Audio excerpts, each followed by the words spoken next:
ce débat-là. ma mel ni yaa ko laajte woon de wala doon yow yaa ko laajte. non. am na ku ko laajte journaliste pourquoi amul laajte ko xam nga constitution affaire droit la droit mooy loo xam ne lii loo ci bëgg a tëgg rek tëgg ko ci man mi wax yéen droit laa jàng est-ce que xam ngeen apartheid yéen fekkee ngeen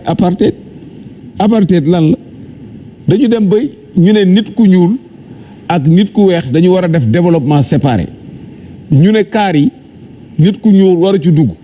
arrêt kaar yi waroo ci taxaw mais loolu yëpp boo liiree constitution boo liiree texte Afrique du Sud yi yëpp dañ ko bind ci droit bu amee violation dañuy dem tribunal bu ñu demee tribunal da ngay gis jurisprudence bi ci affaire u race mais droit moo ko bind moo am ngan di cohérence donc droit moom mënul àtte dara droit li nit ñi d'accord lay tënk juge bi interprété ko donc képp ku fi indi waxu droit pour régler problème bëgguloo régler problème Afrique yëpp ñi fi am problème mu troisième mandat yëpp balaa ñoo song dossier bi dañoo changer constitution wala ñu dem ci juge bi kon loolu moom mooy delloo buum ba ca boy ba dafa am métit yoo xam ne yi kenn du ko teg réew te boo ko alerté wul justement homme politique yi loolu mooy seen devoir doo xaar ba waa ji teg plan bi ba mu commencé ba koy commencé exécuter nga naan mu ngi nii la def mu naan leen man juge bi wax na mën naa ko juge bi wax mënu man de du ma politiquer noonu man damay alerter bu fekkee nag naru ko def xayrun parce que finalement c'est une décision personnelle moom mooy xool ndax dafay def wala du def lii tax mu xool mun na yaakaar ne mun na sukkandiku ci droit mun na sukkandiku ci stabilité réew mi man de bu ma nekkoon place am même bu ma ko yoon mayee du ma ko jël ndax man maa changé constitution bi ne dama limité mandat ñaar mënuma laaj ñett dañu waxante dëgg balaa ngaa digle sangu yow sa bopp nga sang kon nag pour man source instabilité ñun li ñu am déjà ci problème rek dafa doy sëkk suñu ko teelee réglé moom moo gën te tooguma rek léegi laa ko wax xam nga année yëpp déggoo ma wax ko ci dama ci noppi woon mais dafa jot parce que li ci des bareetul te fii lañ ko war a réglé waruñu xaar ba mu ne këtt na jon loolu rek moo tax ma koy wax bu fekkee naru koo def na ma bal àq ci sa fort intérieur da nga jàpp ne que peut-être li muy teg nii day firndeel ne que peut-être loolu la bëgg def. waaw man loolu laa gëm na man daal ni ma analyser ni ma jàngatee doxalin bi d'abord ci wàllu premier ministre bi expliqué naa ko pour man dafa doon wut premier ministre Bara Yego koo xam ne kii dina bëgg a bokk ci benn schéma bi ma ko waxee ba léegi daal man li ma jaaxal mooy kenn weddegu ko weddi moom dégg ko ma ko weddi ñaareel bi affaire élection yi mu roofaat parrainage bi. mais peut-être kenn weddiwu ko parce que indexé woo du doigt quelqu'un de particulier. si man kay wax naa lu leer nañ man lu leer nañ laa wax. Bara Yego bi ci ki koy def non xam nga booy wut premier ministre da ngay def enquête laaj ay nit ñu defal la ay fiches de renseignement nga xool ci nit ñi ku ci ne nga wax ak moom ne ko man lii laa bëgg a def loo ci xalaat et tout mu ne la waaw mais boo wóoluwul boo ne saa ji su ma defee ak moom dara ne ko xaar ma dem te ñëw nga dem mu ne la dootoo fi toog xam nga doo ko wóolu donc pour man daal soxna Nene man sama xel daal dalul te analyse yi may def dama koy wéer ci lu leer pour man daal bu ñu bëggee leeral mbir yi 31 décembre mu ngi ñëw ci jàmm 31 décembre 2022 bi mu ngi ñëw ci jàmm mu defee discours am mu tàggu Sénégalais yi wax li mu def yépp ñi ko ñëpp tàcc ko ci li mu def ñu gunge ko mu organiser man day loolu laa bëgg bu demee ñëpp xel yëpp dal ñu préparer tranquillement élection présidentielle yi loolu nag fekk amul man sama xel du dal loolu rek laa bëgg est-ce que loolu aay na. yow la am nga ci plein droit Cheikh ginnaaw bi ñu la nuyoo ñu ngi lay bàyyi yow tamit nga tàbbi ci waxtaan bi ñu ngi doon décrypter un peu le message du président de la République le 3 avril dernier xool ne que gis président bu taxaw quand même di def bilan d'aucuns jugent que c'est normal suy jàkkaarloo ak sénégalais yi dina wax carrément yéen a ma fal teg ma fii à la tête du Sénégal donc lii ak lii laa leen defal d'autres ont jugé que non warul woon taxaw di def bilan parce que su defee bilan c'est comme si dafa am leneen lu mu bëgg alors yow lan nga ci xalaat. waaw permets-moi d'abord ma nuyu ñi ma fekk ci plateau bi. nuyu Sénégal yëpp nuyu waa Fanay ak suñ ci boomam bi nuyu waa Pikine incha allah guddi Pikine lay fanaan yi c'est ça ma signature. di am mbégte damay commencer si yaa Aseyda ak Mouhamed ñoom ñaar dama leen sopp parce que nekk ndaw ba pare yàlla xiir la ci diine yombul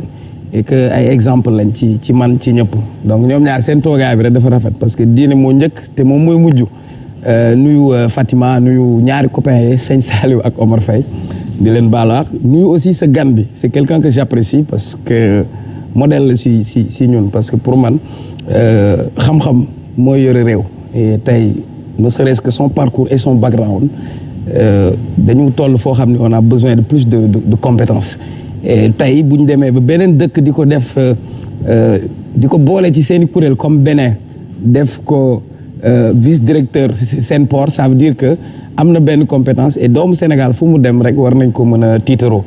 balaa may ñëw ci waxtaan bi ñun ay yóbbante dañuy am ay yóbbante dafa am ñoo xam dañu defoon concours crème mooy ci wàllu jàngale bi alors sur 35 000 candidats 350 lañ ci retenir. Donc j'en profite pour interpeller le ministre Mamadou Talla suma mag la et nañ ñu wax parce que tey ci jàngale bi effectif yi doyul parce que luñ ci am du doy mais su fekkee ni xale yi jàng nañ ba egg benn niveau ñu bëri ci loolu la ñu yaakaar pour mën a am insertion professionnelle moment bi ñuy wax ay xëyu ndaw ñi wala et cetera voilà des jeunes sénégalais def nañ concours pendant 10 mois ñu retenir ci quelques personnes bëgg nañ xam ratio boobu parce que ñun ñii doon nañ jàng ci université yi mais booy xool c'est très sélectif par rapport au pléthore par rapport à la demande donc baax na ñu mel noonu ñu déglu leen bu fekkee am nañ vocation pour jàngale parce que métier bu noble la donc ñii tamit amuñu ku leen ko waxal sur 35 000 candidats on reçoit juste 350 man ça me pose problème en termes de chiffres war nañu régler lool revenant aussi sur le discours du chef de l'État xam nga bu njëkk ba boo déggee discours dafa doon am solennité muy 31 décembre lañ doon def discours wala 4 avril nga dem dëkk yoo xam ni comme États-Unis dañuy def discours boo xam ni état de la démocratie wala discours sur l'état mais dañu dem ba solennité bi ci doon amatu ci parce que toujours liñ ñu tàmmal ak Macky Sall bi mu ñëwee parce que sama maam Abdoulaye Wade son discours da doon gudd parce que mais Macky depuis mu ñëw discours am booy xool dafay gàtt da koy tënk mais ci forme bi dafay wut ay points yu muy teg donc li mu ciy wax mooy ay réalisations yu mu def di ko wax ci discours am donc ça veut dire en quelque sorte pour man il y a plus pas un président mais quelqu'un qui a besoin de montrer qu'il est en train de faire des réalisations qu'il est en train de faire je crois que soo defee réalisation la réalisation elle parle d'elle-même beneen bi chaque fois ci discours am ay perspectives s'il y a un truc que j'ai apprécié dans son discours et que loolu li mu wax par rapport à l'armée sénégalaise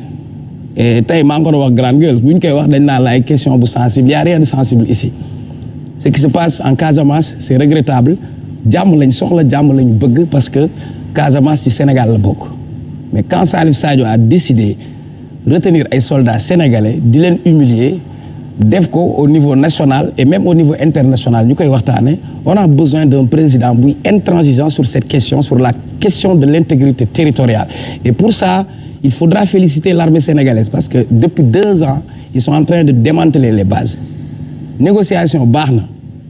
pendant 40 ans ñu ngi négocier amuñu résultat man du ma soldat mais laissons cette question aux gens de l'armée ñu régler cette question qu'on règle ça une bonne fois pour toutes madame coupe de bois bi démantèlement base yi ñu démantelé yamba moo si nekk insécurité am ci dëkk bi pendant 40 ans avec ce lot de victimes ñaata personnes ñoo ci nekk victimes de mine des conséquences des gens se sont déplacés ñeneen déplacé wu tey il y a une attaque contre l'armée non il faudra donner à l'armée sénégalaise les moyens nécessaires parce que pendant 40 ans le Sénégal en souffre conflit bu am 40 ans et je crois que le président Macky Sall chance bi mu am que peut-être Abdoulaye Wade amu ko wala ñeneen ñi amuñu ko woon mooy stabilité bi mu am diggante Sénégal ak Guinée-Bissau stabilité bi ñu am diggante Sénégal ak Gambie parce que Yaya Jammeh bi mu fi nekkee il permettait au MFDC ñuy am seen base arrière je crois que sur certaines questions personne n'a le droit di si discourir wala di ci xool leneen négociation sur négociation waaye dem nañ san et di go non quand il faudra en finir